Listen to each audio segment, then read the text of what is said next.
Addressing inequity in education is not just a St. Paul Public Schools challenge. This dilemma plagues our cities, states, and nation. In order to be accountable to our young people, we must work together.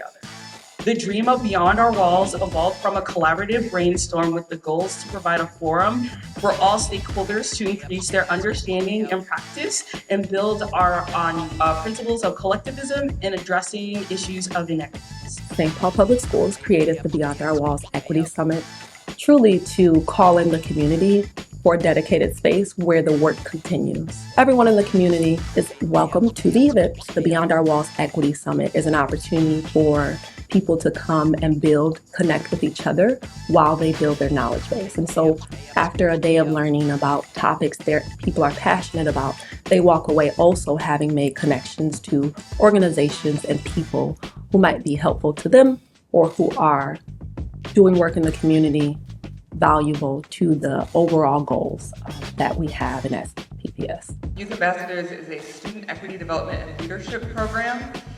And in this program, we really seek to not only develop students' leadership skills, but develop students' cultural identities, racial identities, the intersections of the different identities they hold, and make sure that their leadership skills are reflective of those identities. We want to make sure that we're growing leaders who lead from who they are, where they come from, and who they seek to be in the context of this world.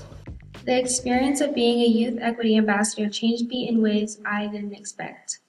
I've spoken in front of crowds before at school events, community gatherings, but this was the first time I felt like my voice was a part of something bigger, something that could actually create change.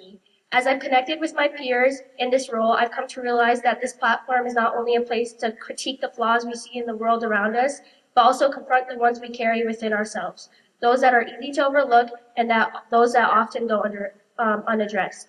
But in this space, we are encouraged to face them head on, to hold up a mirror and ask, how can I be better? How can I grow, not just for myself, but for those who look to me for leadership, for hope, and for change? What has truly inspired me throughout being a part of the Equity Summit is watching the youth take charge. Seeing the youth be leaders in this fight for racial and gender equity is so captivating in the sense that it gives me hope. At today's Equity Summit, we may come in with scars and wounds from harm, but we will leave with love and progress to healing. Thank you.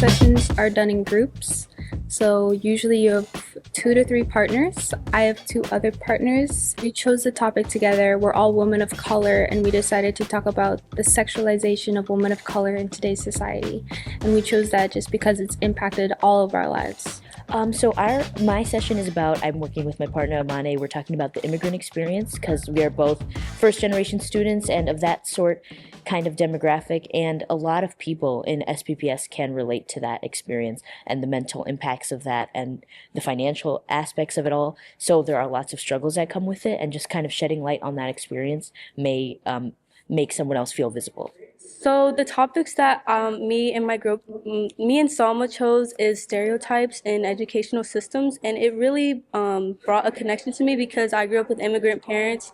So it was just nice working with someone that had the same connections as me. And, spending 6 weeks with her, it was really nice to get to know her as a person. We are going to teach what is sexualization, what is it against women of color or women in general, how to combat it, how to speak up against it, and resources for women of color. In my session, we cover stereotypes in educational systems, and we talk about a lot of our roots, as in our backgrounds and how we grew up to be, and how it was experiencing with immigrant parents, and how we felt experiencing being stereotyped in school. Honestly, the most important part for me, the takeaway, being that we want to instill empathy and we want people to care about each other because that's what brings us together the most. And even though this may not be something that is impacting you, your neighbor or the classmate sitting right next to you or someone you work with may be undergoing these experiences that sound kind of unheard of if you haven't experienced it. But just kind of remembering that and bringing about that feeling and just saying we can support each other. If we uplift each other, we are stronger. Young people, especially students, are oftentimes the people that experienced the deepest marginalization, the deepest forms of oppression in their own communities, but are not often given the platform to speak up and speak out about them.